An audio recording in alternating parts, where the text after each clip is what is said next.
Want insight, encouragement, and the truth about writing, speaking, and creating? Welcome to For Writers and Speakers, the Call Creative podcast with myself, Lisa Whittle.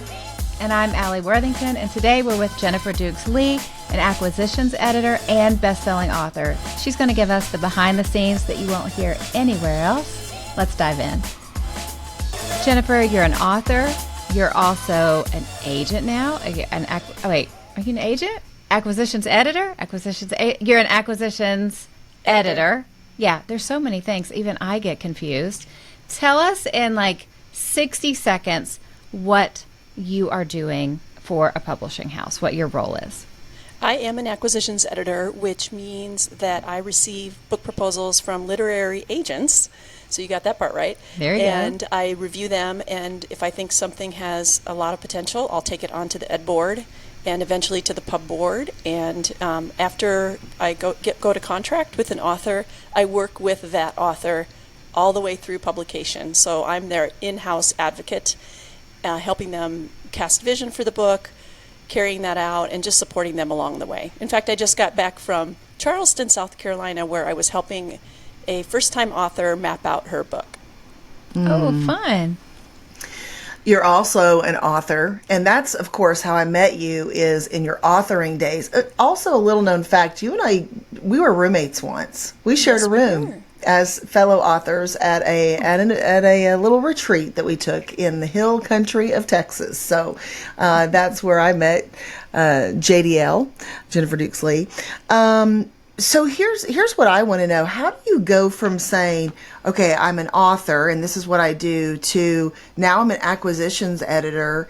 What do you love about what you are doing now? And how did you kind of make that transition? I know you're still authoring, but what do you love about what you do now in both regards? Right. So for many years, as I moved into a more active authoring role, not just blogging, not just writing articles for magazines, but moved into publishing, a lot of people would have that conversation with you. I just love to pick your brain and would like to learn more about publishing, and you just can't do that for everybody. Right. Bethany House came to me in 2018 and asked if I would be interested in mentoring authors in some way or another. And we came to this agreement that I would be a part-time acquisitions editor. So I'm still actively on social media. I'm still actively speaking around the country. I'm still actively writing books.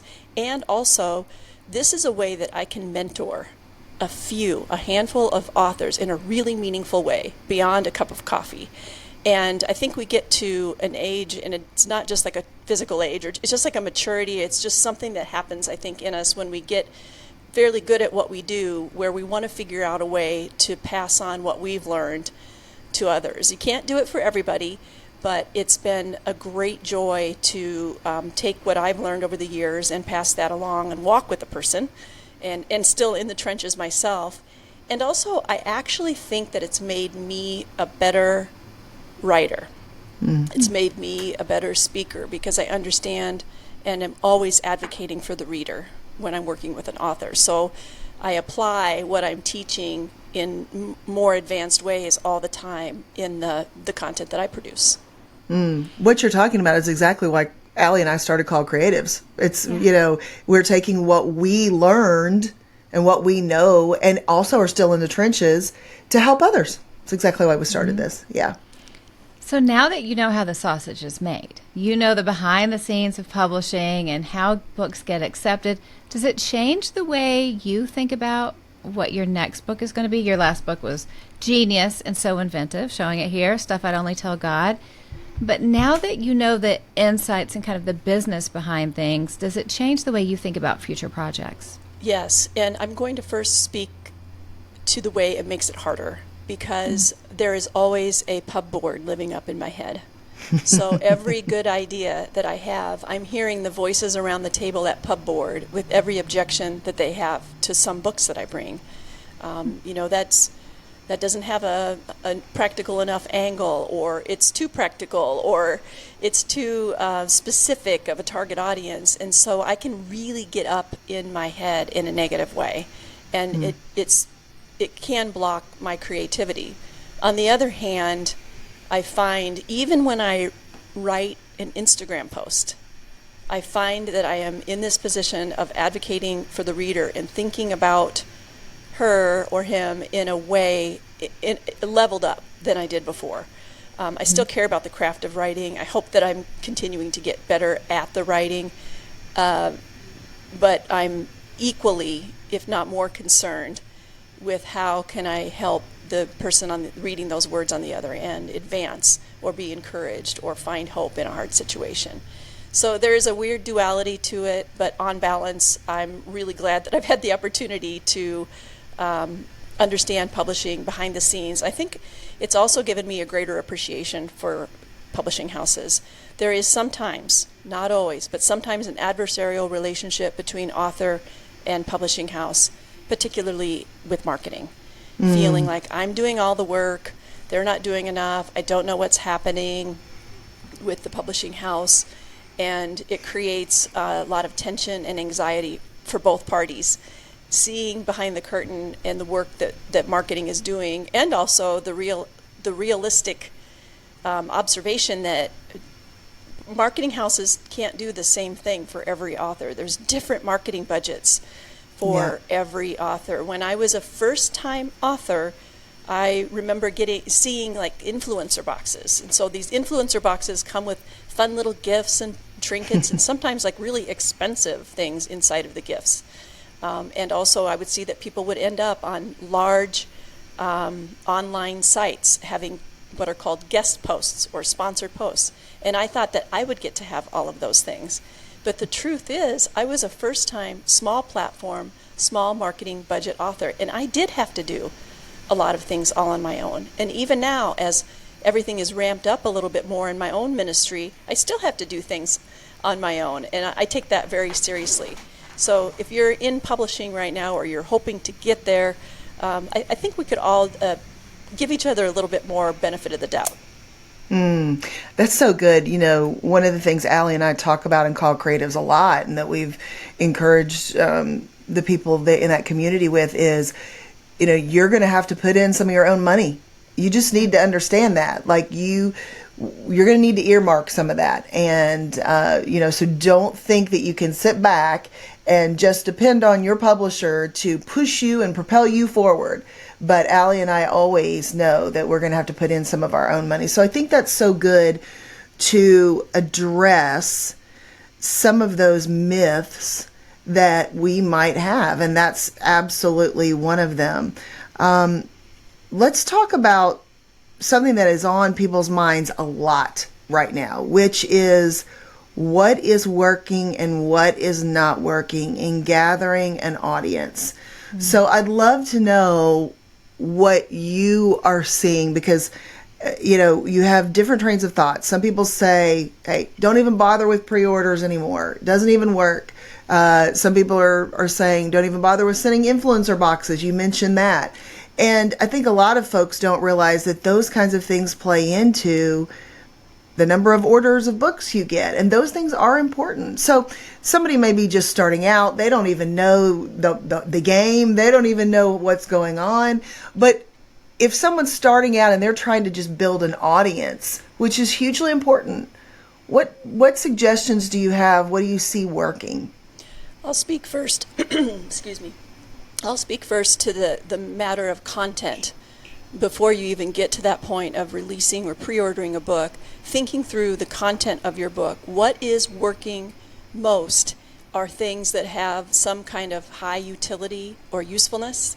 And a lot of writers don't like that because they don't want to write a how-to book. They want to write their memoir.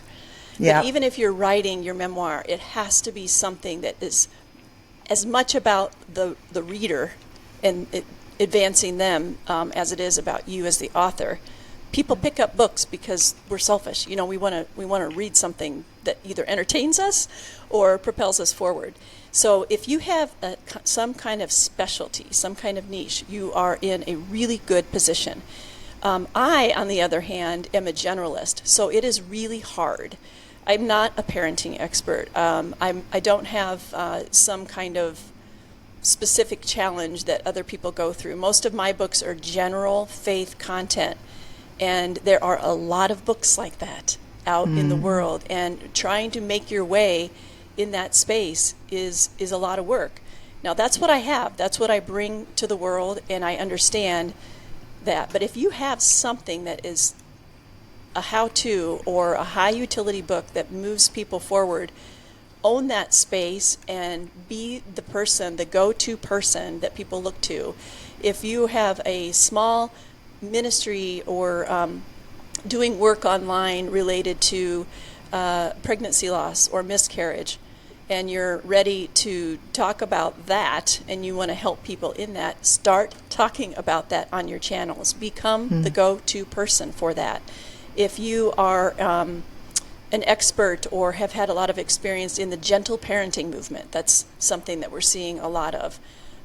Step into that. Give people practical tips now on your email list and on your socials to help them with that. I mean, these are very specific things, but they're serving a big need because a lot of people are facing problems with how do I parent and discipline my kids, and how do I overcome some kind of a grief, or whatever it is. That doesn't mean that there's not a place for general publishing, but if you have something specific, you're already one step ahead of the game, I think. Secondly is a lot of emphasis I see is, even in the book proposals that I receive, people are spending way more time trying to build their Instagram or their Facebook than they are in their email list. And it's you have to build your email list. You have to figure out how to bring people along, because I've been publishing books since 2014, and with each progressive book that I've published, more ROI, return on investment, is coming off of email than anything else. Yeah. I'm not saying don't build your socials. It needs to be done, but like pick one that you want to do. Pick one social, but at the same time, figure out how you can use that social to move into your email list. And then finally, I am still a big proponent of, when you get to the point of having a book and you're almost ready to launch it, I really still believe that the pre-order phase is important. I don't think you need to talk about it 5 months in advance. Maybe do a cover reveal when the cover is up on Amazon, and then just kind of go quiet for a while, preparing all kinds of content. And then about 6 weeks out, just start hitting it and make the ask of your people. You've been giving them free content maybe for 2, 3, 4, 5 years. Now it's time to say, hey, I'd love it if you would pre-order this book, because it really does signal to retailers that people want it. It creates excitement, builds some kind of excitement and momentum around the book among your people, and then they're wanting to share it. And also for you as an author, you begin to see that people actually really care, and that motivates you. It motivates me when I see that I'm suddenly like in the top 1,000 on Amazon, or even just the top 10,000 or something. I'm really stoked. I'm like, okay, this is working. People care. And it motivates me to get up and do it the next day. So I really think a pre-order push is important. Okay, you just shared so much wisdom in one little segment. I want to break out a couple of little things. Number one, you're so smart about what you're saying about an email list. That because on social media, maybe 5 to 10% of people see what we have. It's the email list where we're guaranteed to be able to connect with people. We have such a focus in Called Creatives on lead magnets and how to build your audience and how to build your email list, because it is so important. I also like how you mentioned the relative difficulty of the general faith market. There's a lot of people playing in that general faith market, and it's easy to look at other people in the general faith market and go, well, they're able to do it. But it really is a struggle. If there is something about our platform, something about our personality, something about what we're doing that's different, really hone in on that and become the go-to person. That's such good advice. We can always branch out in the future, but it's really hard to be known for 3 things at once, because sometimes if we want to be known for 3 things at once in the beginning, people can't wrap their brain around it quickly. So such good wisdom there. Now, let's turn that on its head a little bit with good advice to bad advice, because I always want to know, like, what are you hearing out there that makes you roll your eyes? Because you're like, wait a minute, it's not good advice at all. Or maybe it's advice that you've been given that hasn't been helpful. Oh, boy. I'm trying to think. So you're saying what is the advice that seems prevalent out there right now? Yep. Or Okay. something you've heard in the past. Or Okay. things, ideas that you see floating around on social for Okay. authors. I have a couple. Okay. And one of them is that you have to be in all the places. That you have to be on Facebook, on YouTube, on Instagram, and on Dancing TikTok. on TikTok. That's right. So, Oh, please, no. and my advice is to pick one, do it really well, learn how to master. Like if you have a decent following on Facebook. Also, by the way, Facebook is not a bad place to be. People over there Right. are real people, Yeah. and they are Yeah. like buying books. So pay it. If you've Yep. got some Facebook stuff That's going, true. Yeah. keep going. I sell probably more books off of my Facebook audience than I do my Instagram. Anyway, so that would be one thing that, Instagram is where it's at. You got to be in all the places, and you don't. But one way to be in multiple places is to duplicate your content. I copy and paste things over to other platforms all the time. And if it works, then I make a little reel out of the same content, and that then also can become a TikTok. But that's like second level. You don't have to do all of those things. Just pick something and go. But not at the expense of email. I will say that again, not at the expense of email. And the other thing is that you have to hit some kind of a marker. Like if you hit 10,000, is that the magic number on Instagram to get published? If you hit 20,000, is that the magic number? Like people are begging for a number, and they have this idea that it is like 10,000 or whatever, and it's not. I turn away book proposals all the time with 100,000 or more Instagram followers because I don't think their writing is any good. I don't think their engagement is that great, and I don't think that they have a good enough. It's not formed enough. And that can sound like really bad news to somebody listening who's thinking, great, because I have 5,000 Instagram followers or I have 2,000 Instagram followers. Well, good news. I have also taken people who have literally 2,000 people following them on Instagram because they have such an incredible idea that hits at a felt need, and they're great writers. So, work on all three. Work on your craft.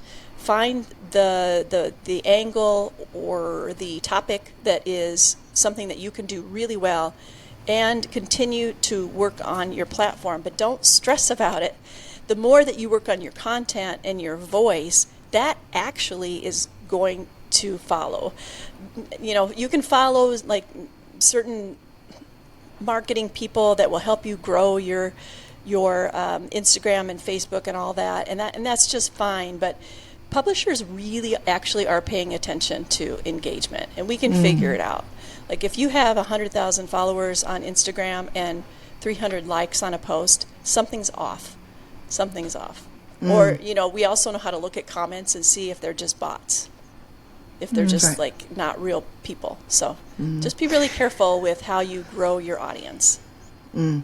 I think that's really encouraging to a lot of folks, and so appreciate you sharing that, because there are a lot of people that would love to believe that there is still no substitute for incredible content, and that is what we hear you saying. And so focusing on that is always going to get you what you want in an audience that is wanting to hear what you have to say. There is no substitute for incredible content. Absolutely. I want to piggyback on that real quick, Lisa, because I know some people might be rolling their eyes thinking, yeah, she's just saying that.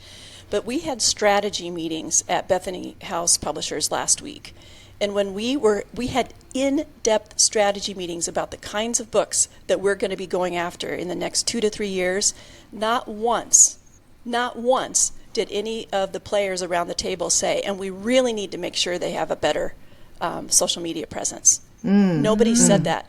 We were completely in on these are the types of books that we are going to go after. And if we're turning something away, it's because we just don't think it has a chance in the marketplace at this point. So I just think that's really important. It's not just me saying that. That's the reality.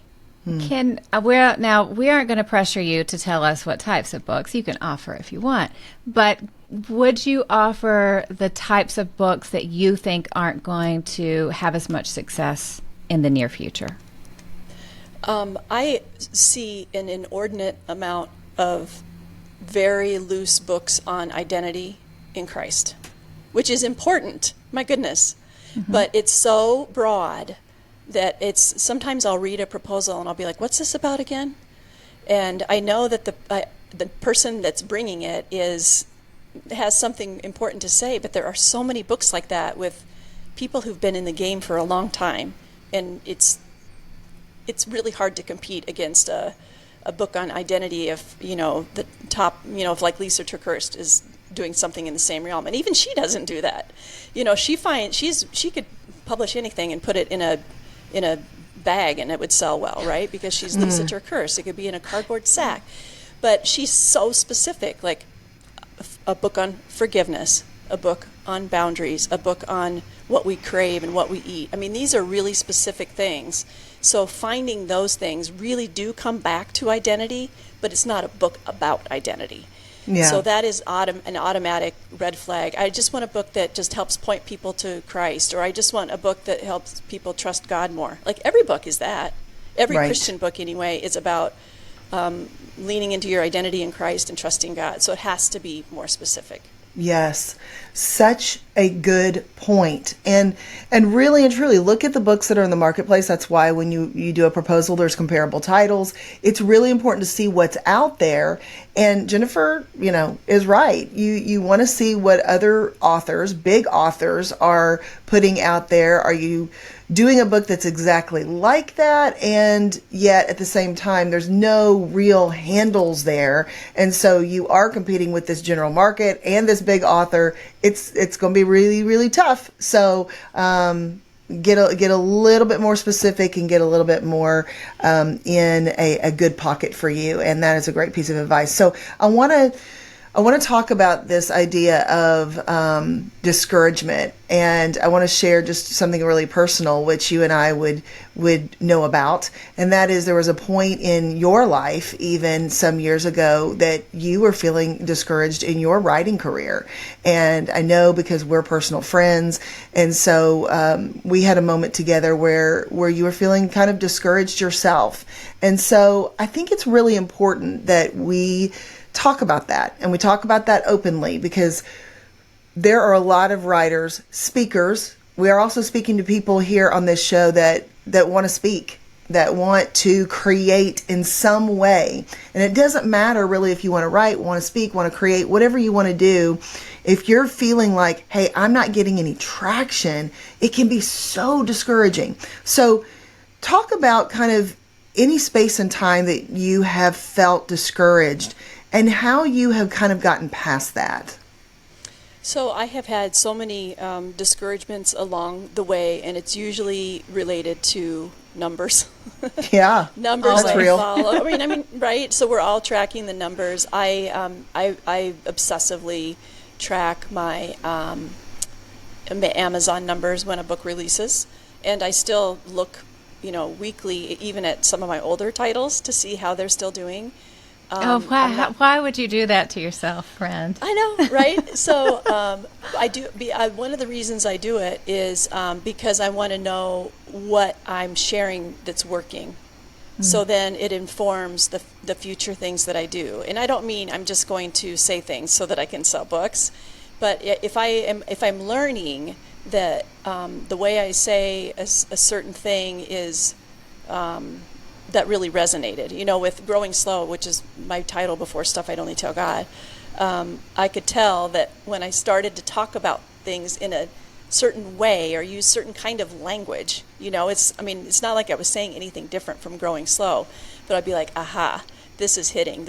I'm touching on that felt need. So it was important for me to pay attention to how I was talking about the content. That doesn't mean you should do that, because also it does lead to discouragement. Sometimes it leads to encouragement, but a lot of times it leads to discouragement, and that's just part of we're in businesses, right? And so with any business, including whether you own a hair salon or you own a dentist's office or whatever, comes discouragement.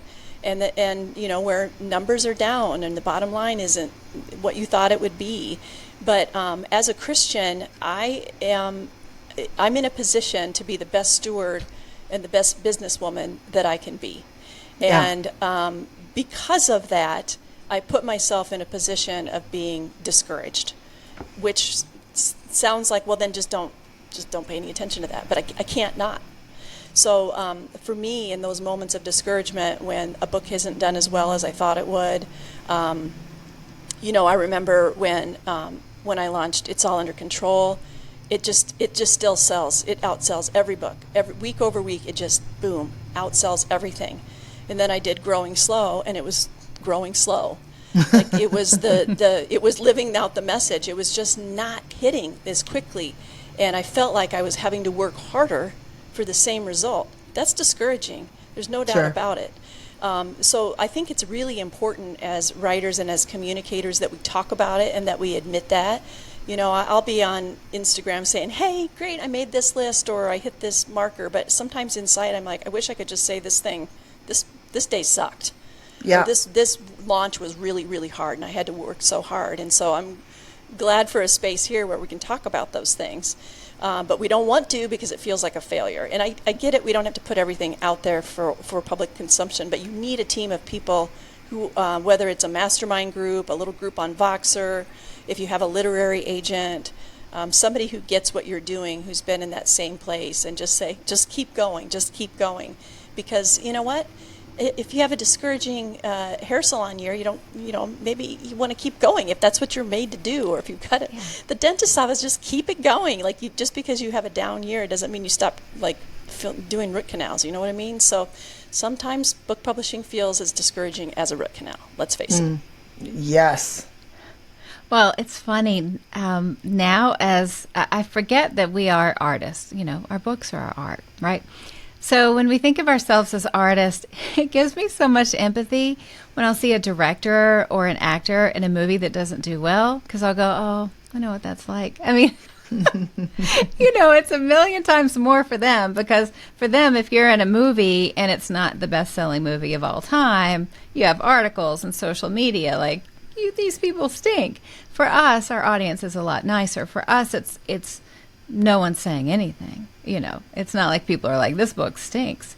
But it's given me so much empathy and so much understanding for everyone in different, whether it's hairdressers or a director of a movie or someone with a book. It is a tough process. And you're right. On social, we share the great points. But there's not an author that we talk to, ourselves included, that doesn't go, oh, yeah, let me tell you about this season. This stunk. And the key is we keep following that call, and we put one foot in front of another. Let's get some encouragement from you. If someone is thinking about writing, or if someone is thinking about starting the publishing process, what advice do you have for them? Well, I think that the main thing is when you look at somebody like Lisa or Alli or me and think, well, they've arrived, they've gotten to this place, there can be this false narrative that it came like an overnight success. Right. But there are literal years of work sitting behind any published book. There is no such thing as an overnight success, not even on American Idol, or The Voice or whatever. These people have been working at their craft for a really long time. I've been writing since I was 16 years old. That's when I started writing news stories. And I didn't publish my first book until I was about 40 years old, right? And so Same. These things take time, and you're working in obscurity, building and growing and learning, and it takes years to get to the place of publication. The same is true for all of our socials. I say all the time, we all start at zero. Like one day I opened up a Facebook page and I'm like, okay, here I go. And I started with 0 followers, and pretty soon 0 led to 50, led to 1,000, led to 20,000, and so on. Then Instagram comes along, and am I going to just go in there and just say, you know what, I'm going to start at 0, and I'm going to do the work that it takes? Yes, I am, because this is where my people are hanging out. So I'm going to figure this thing out. It's all figure-outable. You just got to keep, just like you said, Alli, just keep putting one foot in front of the other. And maybe that sounds discouraging instead of encouraging, but it's the reality. And you'll get to these points and these plateaus as you're making that climb, and you'll look back, which is important to do, and say, look how far I've come. And I even encourage anybody listening right now to think about those zero moments when you had started at zero and where you have come now. You are on your way. You are on your way. This just brought me so far back when you were talking, Jennifer, about where just getting on there and starting, because I think that is where we don't want to be, where we just like, I want an automatic 10,000 followers or whatever. But I was thinking about when Instagram started. This is a true story. I don't think I've ever told this anywhere. I remember that I realized what it was. I signed up for it, and then it would terrify me. I was like, I don't want to be on this, because I'm actually a very private person. And so, but I remember that I liked the filters on Instagram. So I would go and I would get on Instagram to filter my pictures, but then I would delete my pictures, because I was like, I would delete my post or whatever, because I was like, oh, that put it somewhere where other people could see it and people are following me. This is a true story. And so for the first 3 years that Instagram was out, I had an account and maybe one picture on there, but nothing else, because I didn't know what it was. I didn't know what it was about. None of the things, right? And then I realized, oh, this is probably something I need to do, because this could help me sell books or whatever the thing was. But we all start somewhere, and we all start afraid, and we all start not knowing what the heck we're doing. So grace all the way around. Thank you for that encouragement. As we wrap up, I would love for you just to tell us quickly about stuff I'd only tell God. Yes, of course, Alli's coming in clutch, holding it, showing it to us. It's such a brilliant idea. The title. Listen, this is a masterclass in titling. And that's one of my big things that I love to talk about all the time in our community is titling. I'm a stickler on good titling. This is a great title. Tell us real quick, how'd you come up with this idea, and what's so awesome about this book? Well, I have been asking questions all my life. I've been a news reporter before I was doing what I'm doing now, and I used to interrogate police chiefs and presidential candidates, because here in Iowa we have the First in the Nation caucuses, and that was my job, was to be a political reporter. So I've just always been asking questions, and if you come over to my house, I'm the nosy friend. And I don't mean to be nosy or prying, I'm just genuinely curious about people. And I've always had this kind of, I don't know, maybe 20 or 30 questions that I just love asking people that can get us going for a whole night, and it's so fun. And I also got to thinking about how my faith journey grew, because I began to interrogate the Bible in the same way that I was interrogating police chiefs. And that's what actually led me into a saving faith. And that's a whole nother story. But I took all of those things together and wanted to create something that asked those kinds of questions, and that are a series of fun prompts, and also really serious, deep, heartfelt, lead you to God kind of prompts, lead you to healing kind of prompts. Because another piece of this is that I am a writer, but I have not been a great journaler, in terms of I'll buy a pretty journal with a lot of blank pages, and I'll fill out the first page, and I'm like, I'm done, I don't know what to write. And I'm a writer. And so I'm like, if I have writer's block, imagine somebody who's not actually a writer. So I just began to put just a bunch of crazy things into a book. And I worked for a publishing house who, I'm like, would you do this crazy thing with me? You don't have to pay me $1 million for it. I just want to do this. Let's just see what happens.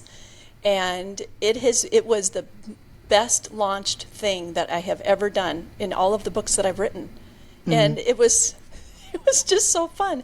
And I think part of the reason is, it's there was no rule book on how to write it. Sometimes I'd write something down. I'd be like, God, can I really say that? Can I really ask that weird question? But then there wasn't any rule book for how to market this kind of a thing either. So it just became a fun thing. It put the fun back into what I was doing. So it's been a real joy to see it make its way out in the world. I think one of the things that stands out to me is fun. And when you have fun in your work in some way, listen, we're all working hard. We all love to work. We love what we do, but when you got to put fun into it. And when you put fun into it, it works on a different level. So kudos to you, the brilliant Jennifer Dukes Lee. We love you. Thanks for coming on the show. Thank you. Thanks for joining us today on the Called Creatives podcast. Hey, if you want to finally write that book, be sure to download the free book proposal that we've created for you at calledcreatives.com/book-proposal. Happy writing.